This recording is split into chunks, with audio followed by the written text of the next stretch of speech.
All right. Welcome to Acquisitions Anonymous. It is the middle of July vacation season. So, me personally, Mills, I've taken Acquisitions Anonymous out on the road. I'm taking away from my family vacation to get to spend time today with you and our guest, who we'll announce in just a second. I don't know if you're making the right choice, man. Mrs. Girdley can use some time away from me. I'll just tell you how this works. I think if I was in New Hampshire with my family and I told my wife I was going to record a podcast, I might be driving home alone or something.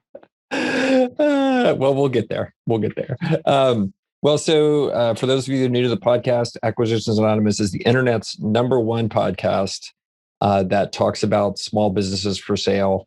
And each week we get together, we look at 2 small businesses that are currently on the market or sold recently, oftentimes with a great guest, which we have today. And we review those, and then we pontificate on them, and then we move on to next week. And that's the whole podcast. And it's going great. And we've really enjoyed doing it. We're coming up on 40 episodes, so pretty cool. Today's guest is Morgan Tate, who's coming to us. I think our first guest, Mills, who has broadcasted from an island. And also today's our first day to do all this with video. So I'm pretty excited about starting to publish these to YouTube. But Morgan, thanks for coming on today. Thanks for having me on. Yeah, I'm a big fan of the show. I think I've listened to all 40 episodes, actually. So there we go. All right. Well, you and my mom have something in common then. So. I was literally about to say the same thing, but I don't think my mom's listened to all 40. So. I'm in the niche. I'm deep in the niche for this podcast. Well, we're very grateful, and we're very grateful that people like it and get something out of it. But you've been a great guest so far. You brought 2 deals yourself, but love to give you a minute or so to kind of introduce yourself to the listeners, and then we'll get rolling on the 2 deals. Yeah, thanks. So as Michael mentioned, I live on an island up in Canada. For the people that are familiar with Andrew Wilkinson, same city as Andrew, and went to the same high school as Andrew. I went to the local university and played rugby there on the varsity team for 4 years, and at the same time did my licensing to be a wealth management person. Quickly realized that wasn't the career for me, and really wanted to work with entrepreneurs, and then realized I just wanted to be an entrepreneur and work with business owners. And so I did a kind of stint at a tech startup, water technology startup. And then I had met an M&A firm in town, Chinook, through my wealth management work, and just kind of reconnected with them and joined the firm a couple of years ago. And then we launched this software company, Paratus, to help simplify the business for sale process for Main Street. So that's what I've been working on the last year or so. And we talked a little bit about Paratus in the show prep, but what niche does that fill, and kind of who's your target market, and how does it work? Yeah, so we designed it for the business owner that would come to us as an M&A advisory, and they were either too small to really get the full benefits of a broker, because our minimum commission could be $20,000, and if their business is $100,000 or even $150,000, that's really small range, it becomes a very large percentage of the business. And then as well, there's a lot of owners that might even have a bigger business than that just don't want to use a broker for a variety of different reasons. Maybe they're just not, prone to using or paying a commission.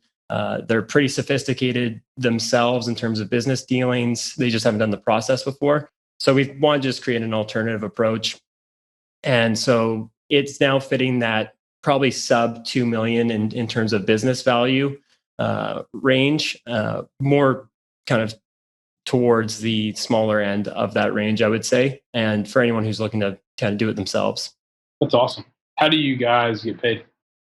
Yeah, so we went with, we have a kind of 2 product offerings, one for people that are looking to get a business valuation and actually exit plan. So most business owners have no exit plan in place. So it's $20 a month, and then they get access to a community of resources to help them actually improve their business valuation after they get it. So all of our valuations are market-based, and we integrate with a couple of different deal transaction databases to get the comps for them and help them through normalizations and everything. And so that's kind of the lead into our business for sale tool, which is Deal Builder. That's $100 a month. It's free for buyers to sign up and review deals. And so we're monetizing on the sell side. Awesome. Really cool. Cool. Well, let's jump into some deals. So, as I mentioned today, Morgan, you brought both of these. So you're Canadian, you brought Canadian deals, and they're anonymized. So pretty good start there. And I think Mills, you're going to do the first one around the drainage business. Yeah, that's good. These are all in Canadian dollars. Is that right? Yeah. So they're like, just 60-80% just cut off the value, and then you have it in American dollars. Hey, Mills, the way this works is Canada's 20% off. That's all you got to just imagine. Everything's 20% off in Canada. I've made that mistake before when looking at deals, like, oh man, this is great. This is totally in the sweet spot. And then realize it's in Canadian dollars. And it's like, oh, it's too big, too small, whatever. Like the proportions are all the same, right? But if you were planning on getting $1 million seller's discretionary earnings business and you realize, oh, it's actually maybe 700,000-800,000 USD. All right, so this is a profitable drainage business that Morgan brought. The summary, for those of you who are on YouTube, you can see it. For those of you who are on podcasts, I'll read the highlights. It's more than 12 years old. This drainage and waterproofing business has earned an enviable reputation for quality and customer service. They have over 1,000 customers throughout the years. They have 5-star Google reviews and lots of repeat business. The current owner is moving to another province. There's your tip that it's in Canada for family reasons, and now he only spends about 20 hours a week on the business. He's got a group of trusted subcontractors, and the business has grown revenue and profitability. They think there's more growth on the horizon. The firm is set up with a wide variety of equipment, which allows them to handle residential inspections, repair, and installation. If you're mechanically inclined and want to step into a reliable, longstanding, and well-respected business, maybe your opportunity. So the business size-wise, or actually, let me just say really quick, the business model is that they make money multiple ways. They do perimeter drainage inspections, perimeter drainage cleans, drain repair, drain replacement, foundation repair, foundation sealing, yard drainage, concrete removal, camera service, probably subterranean, and drainage replacements. Their project values range from $5,000 to $30,000. Revenue in 2020 was $522,000, and they did $213,000 in sellers' discretionary earnings. The EBITDA was around $145,000 on that same year. Previous years, it looks like they've been roughly in line in terms of revenue. Revenue's been between $490,000 and $530,000 over the past 3 years, but it looks like SDE and EBITDA has fluctuated from kind of a low of the 140s up to most recently 213,000. So not really sure what the rationale is behind that, why they've gotten a lot more profitable in the most recent year, but usually want to dig into that a good bit more. Maybe Morgan will know more about that. So let's see, their asking price is $350,000. So that's 1.6 times weighted SDE. Not really sure how it's weighted. 2.4 times weighted EBITDA. What does that mean when they say weighted like that? Yeah, so the idea on this is just based on the years. If you're weighting the different years, it's taking the, like if it was 25%, 24. I actually do proper math here, but 60-40% if you had 2 years. Mm-hmm. It's actually taking those SDs times by the 60% and the 40% and doing the kind of average, basically weighted average over the so it's saying 60% weighted towards the most recent year, 40% towards the prior year. Yeah, let me just see what I think I have the actual weightings here of what they did. So this was 50, 30, 20. Yeah, given more recent years, higher weight. Okay, that makes sense. And the reason I ask is because sometimes if you had I've seen cases where somebody has a disproportionately really good year, and they're saying, hey, look, we're not asking for all the credit, or a disproportionately really bad year, and they're saying, don't penalize us too much, or whatever it may be. So it's always helpful to know. That's good, Morgan. Yeah, we had even a case recently with it was a franchise business that had acquired a couple other territories. So the business was substantially different 2 years ago than it was 3 years ago, just because it had acquired a brand new 2 more territories in 1 year. So the EBITDA had, jumped significantly. So we kind of excluded the prior years because it didn't really reflect the new business. So, I mean, first glance of this, a couple things come out. Augmented means I think this guy or whoever owns it is doing a lot of the work themselves and running crews out there is what it kind of looks like. And then the second thing that really sticks out to me is based on the size of this, like they're doing a pretty wide set of functions. They're doing drainage stuff, foundation stuff, camera service calls. Like, how does one of these things is not like the other? Um, I think all that actually does go together. So okay. correct me if I'm wrong, Morgan. So I own a home, and I realize there's water in my basement, and I'm not really sure how it's getting in, but I try and DIY it myself and put some stuff on the walls, and that doesn't work. And then I get frustrated. My wife gets frustrated. We are worried about mold in our house, and we call somebody like this to say, "Hey, can you come help us figure out what the heck is going on?" They're going to look at the exterior wall of the house, the foundation wall of the house. They may also need to look in the walls inside, Michael. So they would use like a scope camera. That's maybe, the camera service. It's not like they're doing an alarm. Okay. Not like headshots in your yard with the foundation background. School photos. Yeah. Morgan, is that close to right? Yeah, this business is located in a coastal city that's really low near the water and sea level. So what happens is that there's a lot of flooding and a bunch of different issues that happen. So it's part of the reason why there's such a big mix, a lot of residential work. Gotcha. I had a mentor. We don't have that many basements here in South Carolina. It's not like a normative thing. And I had a mentor one time who told me, Mills, never buy a house with a basement because there's always going to be water in it. So that's what these guys help with. Do you know, what are they self-performing versus what are they subbing out? I don't know the exact breakdown of what they're subbing out. I think a lot of the labor is subbed out because if we look at the income statement, basically there's like no salaries and wages. It's all subcontracts and cost of goods. So it seems like their actual project-based labor is all basically subbed. Gotcha. So a company like this, they basically function as a sales, marketing, and project management organization. They go get the leads, convert them, sign them up, and then they go, all right, look, we need to do an excavation, so we're going to call in this guy. We need to apply some below grade waterproofing and above grade waterproofing, so we call in this guy. And then we need the sheetrock to be repaired on the inside of the wall, so we're going to call in another guy. Yeah, exactly. Gotcha.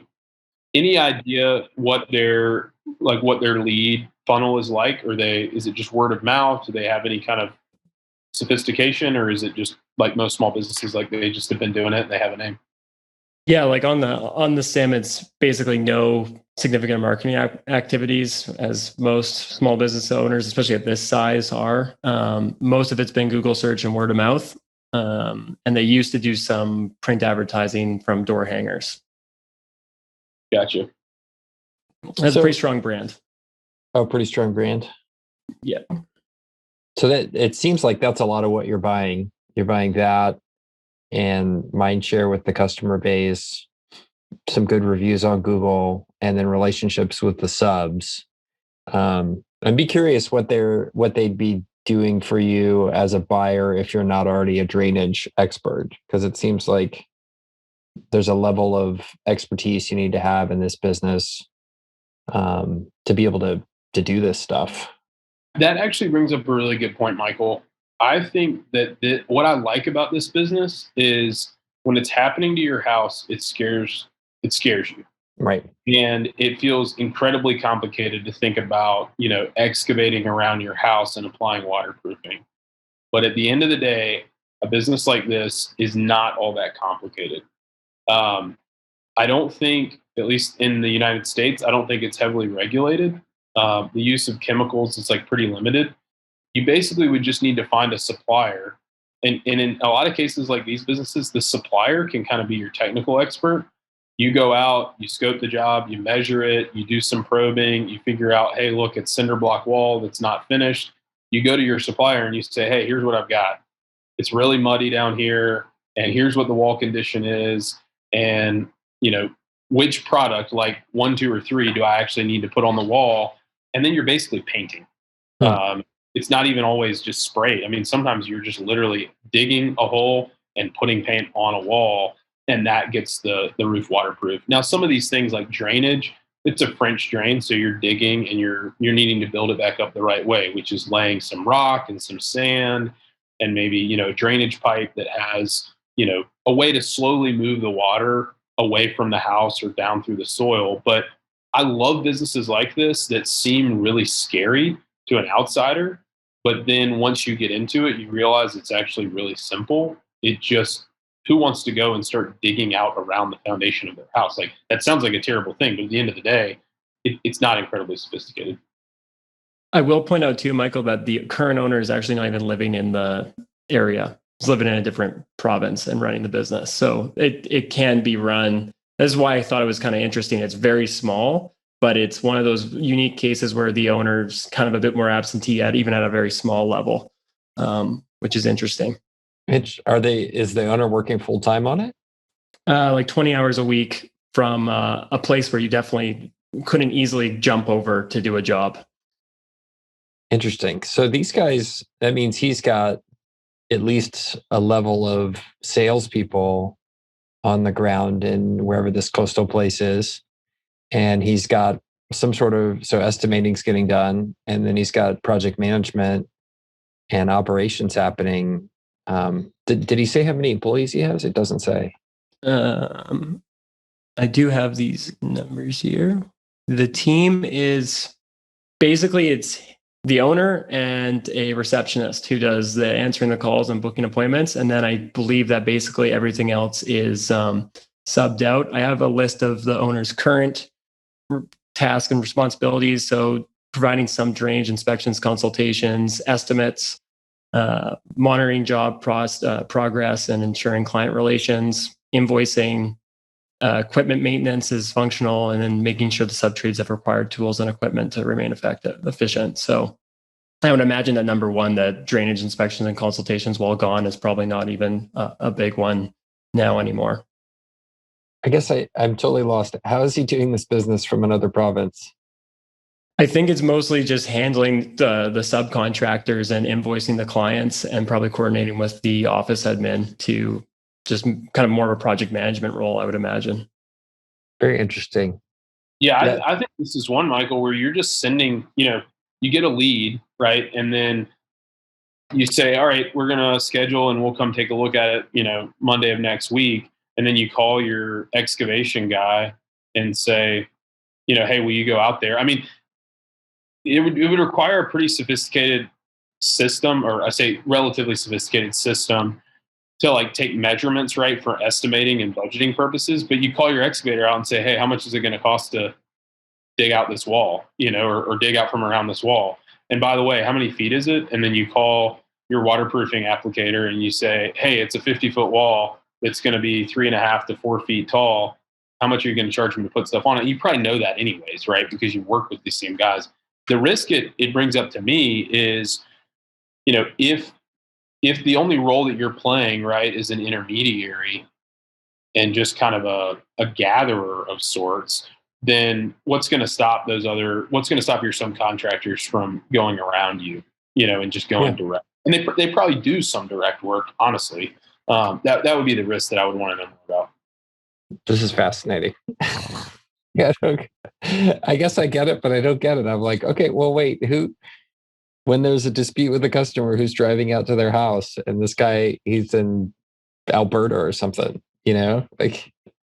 Yeah, I was reading maybe he's in transition. I know the owner has been in and out quite a bit, kind of transitioning to this new province. So I would imagine that some of those like in-person stuff is still occurring, and any owner operator likely want to be relocating to this location. But yeah, it is pretty interesting that they've been able to kind of detach themselves from most of the day-to-day stuff at that scale. Well, I guess he may have 3 subs that he's worked with forever, so there's a risk there. But like, that's okay. Like he goes out and sells 3 or 4 jobs, and then he can trust those guys to deliver. Trust is kind of an important word there, so that's tough. Huh. All right. Well, I don't hate it. I do think they have an interesting point here that this business has a relatively low barrier to entry, and someone else could start to expand a similar business in the area.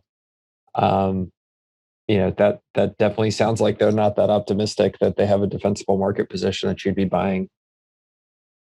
And for context too, Morgan, did you guys put together this kind of overview? I mean, I know you put it together, but like, is this part of what your firm would do?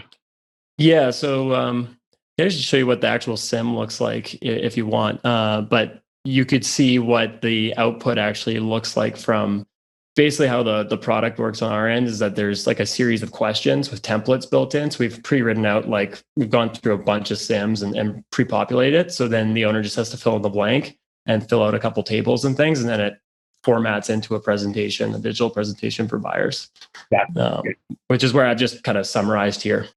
Yeah, gotcha. All right, that makes sense. So it's not necessarily the business owner saying this is a threat. It's kind of you guys helping fill in the blanks. Yeah, this particular business was broker represented, but there is do-it-yourself business owners that come through the platform as well. Awesome. That's a good one.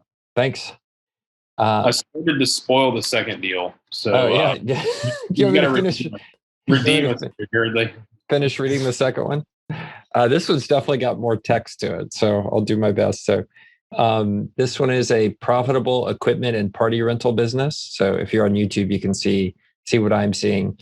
The executive summary: this business is entering its 19th year of business under the current ownership, and they've enjoyed a history of profitability. They rent and repair equipment to a diversified clientele of contractors, developers, and events. The business is located in a small community, approximately 30 minutes from a mystery location. This is actually anonymous.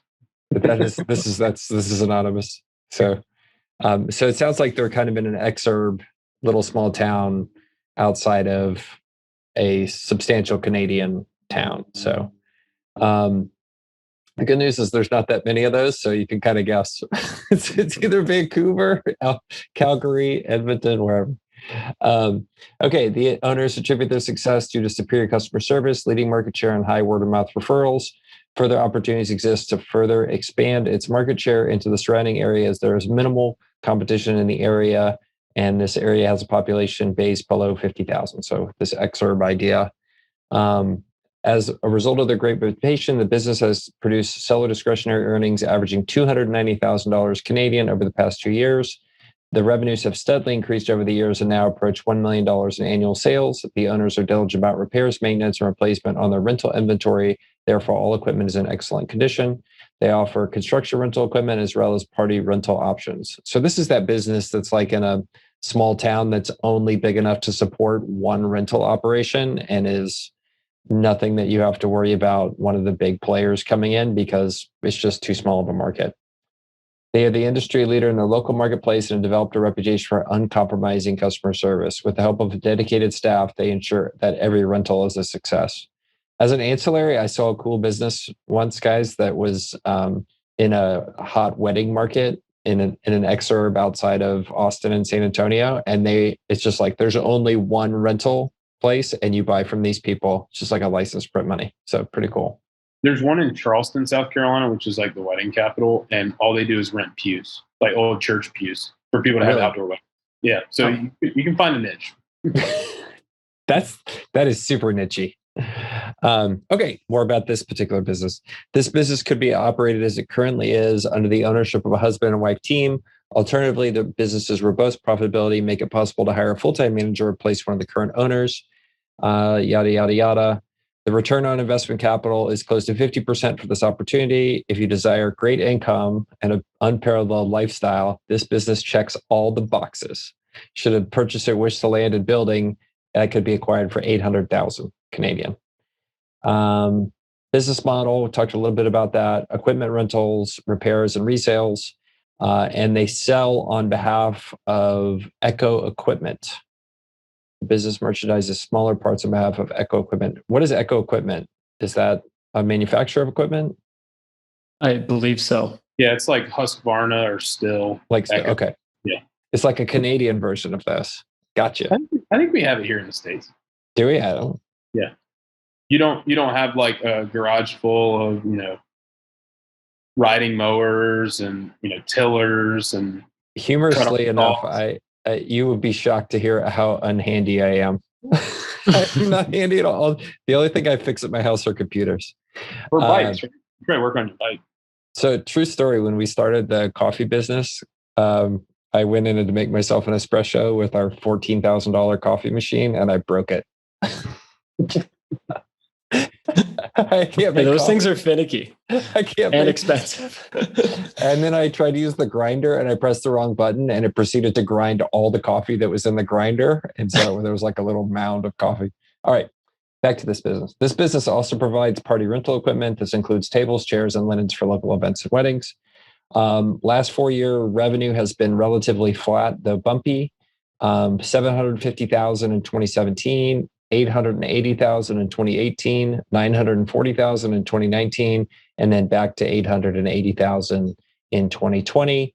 Profitability has been sellers' discretionary earnings, so the amount of money the sellers putting in their pocket has been averaging about $250,000 per year, Canadian dollars, and EBITDA has been about the same. Though a little bit lower. It looks like they are getting depreciation from stuff that's allowing them to reduce their tax liability a bit. So like in 2020, sellers' discretionary earnings was 250, EBITDA was 176. And I have the full the full list of normalizations if we want to share that too. Oh, cool. Very high gross profitability, 84%, sellers' discretionary earnings, 28%, EBITDA, 20% of sales. Let's see some of the stuff we haven't covered. Lots of strengths listed, good web presence, central location, all that kind of stuff. Making money. Weaknesses, systems and procedures could be upgraded.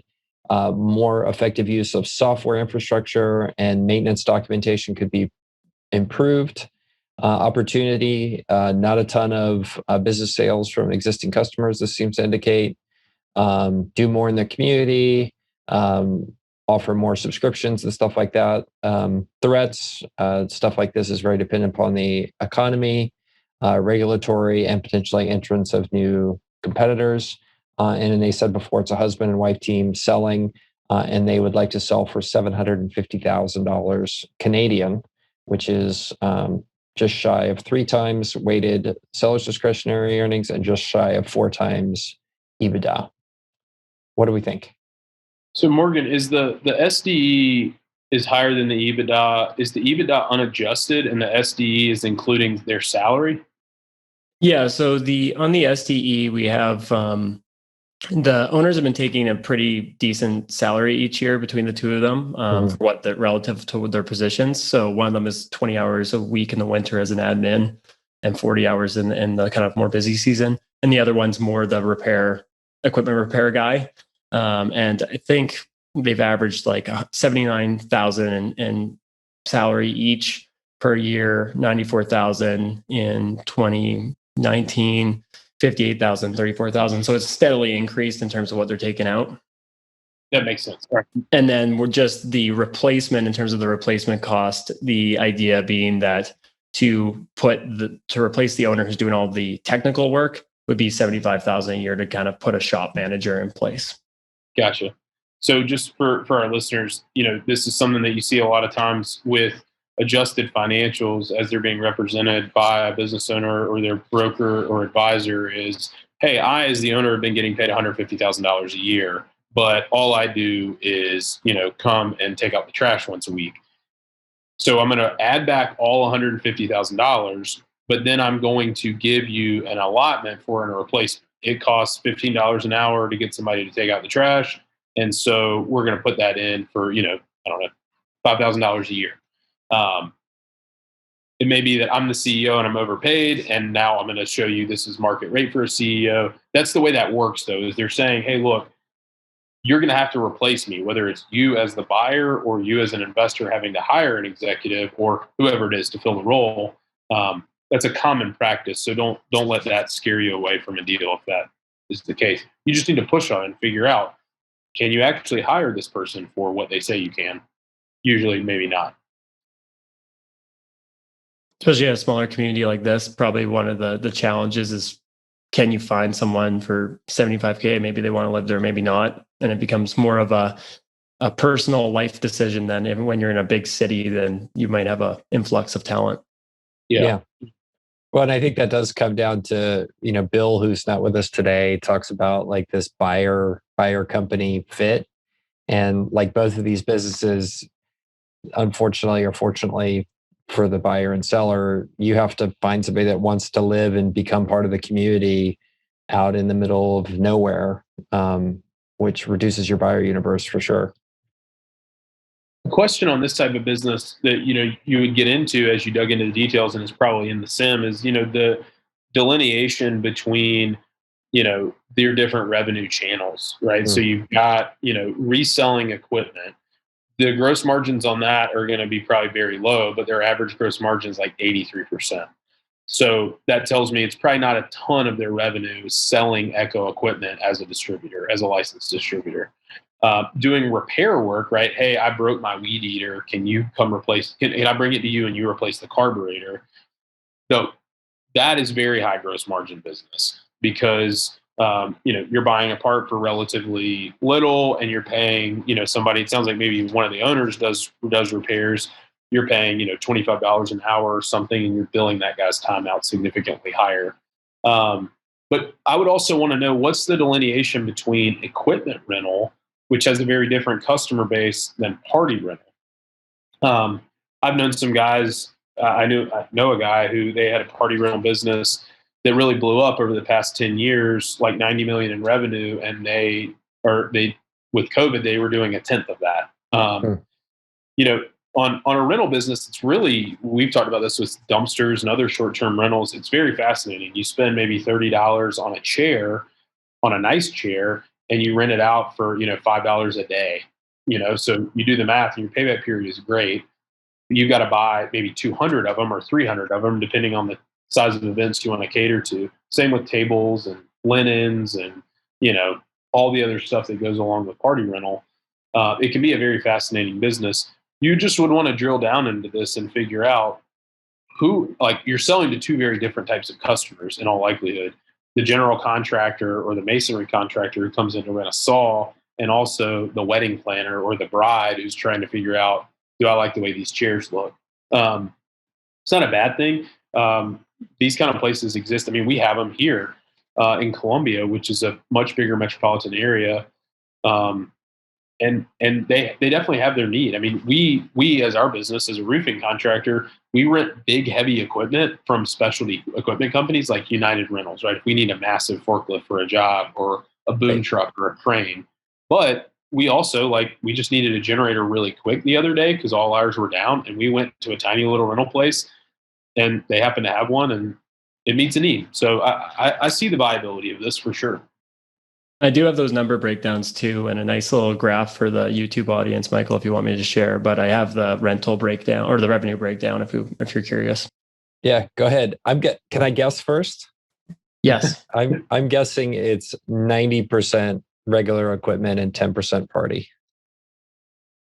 That's pretty good. Do we want to have another guest coming in?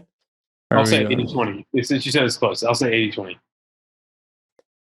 So this is our digital sim product, which kind of, like I was saying from the survey, populates the whole document. And I've made this all anonymous too. But basically, you can see the basic rental income was about 44%, scaffolding rentals 10%, sales of rental equipment 15%, merchandise sales was 14%, large machine rental 8%, and delivery and party income is 9%. So Early's right on the money. And in terms of dollar values, if just popping in, you can see here rental income is the vast majority of the income statement there, with the general revenue, which I would imagine it wasn't categorized specifically from the accountant prepared, but it's probably an extension of that. And then there's product sales and service rental. So there's the total rental revenue breakdown there. In my mind, I can see what the store looks like for this couple. They've probably been doing it for 40 years. It's a metal building. It's got a big glass front. Looks like it was built in 1965. Goes in there. It smells like an old tuna fish sandwich. Like, that is exactly what's going. And there's a big counter. It's all built in wood. And then like the key to the city they got in 1984. Like, that's. I had to remove the photos, but I did add in some rental equipment photos for you guys. Thank you. Nice. Yeah. So this is kind of what it is. But yeah, exactly. What you're describing is very, very accurate. Yeah. That's the most Canadian photo I've ever seen right there. That's why I thought I'd try and bring it in. This is one of our mascots. That's great. Yeah, I looked at a business very similar to this in the southwest side of San Antonio that was doing about the same amount of sales, no party rentals, but they were in a small town and they were the only business in miles for like 60 miles that if you needed to get some part for your oil well or your water well or your gate opener broke, you called these guys and you couldn't wait for Amazon to get it to you 5 days later. Tractor Supply would have to order it, and they would run like 80% gross margins on these repair parts.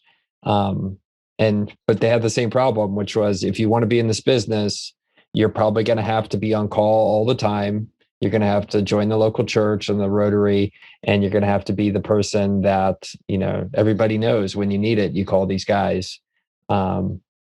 So you're going to want to live in a place like that. Your business will just not, it's totally fine. It's just not, it won't be that big, right? Yeah. Whatever size it is, you may be able to improve, 20 or 30%. It's going to be marginal. It's not going to be exponential. Partially because, hey, if you want to take this type of rental business and grow to $10 million in revenue, then you've got to buy $25 million worth of equipment and start renting it out. Yeah. It's just a different ballgame, which is totally fine. Just know this isn't like, oh, I'm going to buy it and have this great arbitrage opportunity and grow it to the moon. I like it though. For the right person, this is a great kind of standard of living, and you're making decent money. And if you enjoy this kind of thing and tinkering with equipment, like, it's right up some people's alley. Buying yourself a lifestyle, which is great. Like, I'm not going to knock it. It's much better than getting a W-2 for a lot of people. That's great. Morgan, what else? What insights did we miss about this one? Do you have thoughts about it? Yeah, so I can give a little bit of a post deal because this was based kind of time stamped before a couple of deals. So I know the broker that was working on this one and had 2 deals that fell apart for kind of different reasons. One of which had to do with the building and some small town legal advice from the buy side. So everything was ticking along, and then a small town lawyer who didn't have a lot of transactional experience started kind of demanding some things late in due diligence that weren't really a risk factor in terms of just like land, the ownership, and buying the building. And so that kind of fell apart. And I can't remember what happened with the other buyer, but it had to do with just the dependency on the owner. So I think that they might have lost a staff member during the last year or so. So it became, much more dependent on that one owner to do all the repairs. And in a small town, I think there was some problem with finding talent. And so they're kind of now taking it off market to just make it a little bit more robust, put some people in place and make it a bit easier to sell. But again, it's that we talk about salability versus value all the time. You might have a business that's based off of the profitability and certain attributes is very valuable, but not saleable. And there's having that distinction in sellers' minds can be pretty hard to overcome a lot of times, like that buyer fit that you're talking about. Well, you also have to have country club / chamber of commerce fit, which is yes. the buyer has to sell it at a high enough number that they feel like they can brag for the rest of their life that they got a good deal when they sold their business, because that's how successful they're going to be. So I'm dealing with a seller right now that's the thing. It's got to be that number because it's an emotional number. It's not a logical one. So totally dig it. We had a business the other day that we were interacting with, and the seller came and said that their psychic told them what their business is going to sell for. Whoa. In 3 months, by September it's going to sell for this number. And they were pretty convinced. They were taking it at face value. So maybe we'll have to give them a finder's fee if that's the final sales price. Please update us on Twitter. What happens with that one? I might want to offer them a job. Do you know how hard it is to underwrite some of these deals when you just call a psychic? How would that go over with LPs? You got to. No, What's your no. due diligence process like? No. Well, we have this lady in Canada who mama. Her name is it's horrible. Okay. He's not wrong yet, so technically, It's true. It's true. I'm telling you, keep us updated on Twitter. I want to know. Okay. Undefeated. All right. Well, cool. These were cool ones. Definitely like good head scratchers and ones to talk through about some of the issues here. So well done, Morgan.